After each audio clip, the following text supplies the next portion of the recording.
grapple with the disruption of health services in public hospitals as health workers' strike deepens, leaving hundreds of Kenyans unable to access vital health services for the second week running.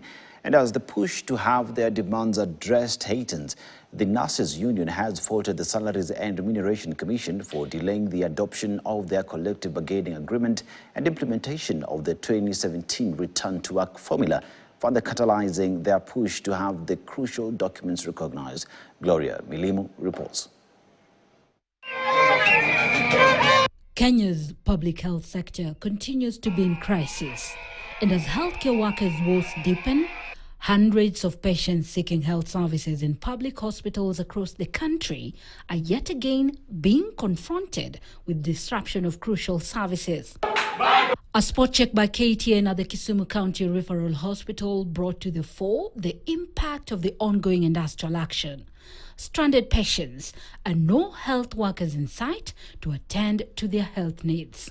Asa itabidi niende tena niende chemistry nitafute madawa yenye inapoeza tu uchungu.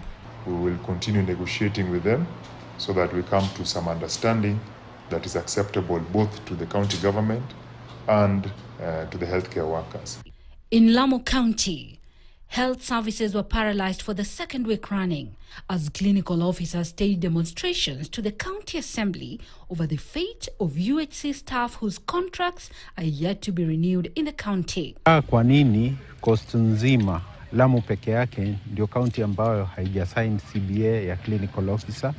In Tana River County, songs of defiance rented the air as nurses at the Hola County Referral Hospital protested over delays in implementation of their collective bargaining agreement, insisting that their strike will persist until their grievances are addressed. Sio kupenda kwetu tugome, kwa sababu tunapenda wagonjwa wetu.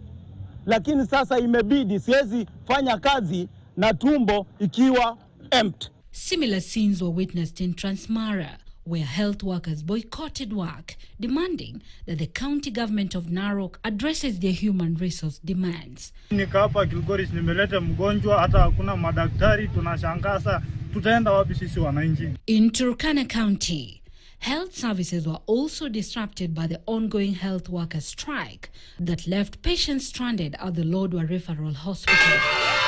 It was a similar scenario for patients in Embu County, where health services in public hospitals were crippled by the ongoing strike.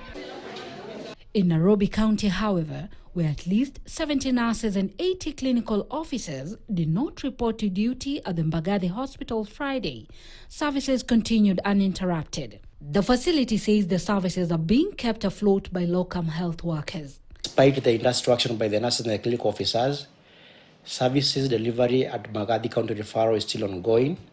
We are still receiving patients who are coming for referrals. Like this week alone, we have received 20 patients for referrals for newborn unit. According to the Nurses Union, talks involving both the Ministry of Health and the Salaries and Remuneration Commission to resolve the stalemate kicked off Thursday. The Salaries and Remuneration Commission has been a thorn in the flesh of the nurses. From 2017, from 2017 when our return to work formula was agreed between the two levels of government and the union, SRC has stand in between and it has never been implemented. And we fail to understand why nurses' agreements are always blocked by SRC. More talks to resolve the crisis are expected to take place at the Council of Governors headquarters in Nairobi Monday, even as nurses at the Kenyatta National Hospital are expected to begin their strike on 3rd August 2026. Gloria Milim.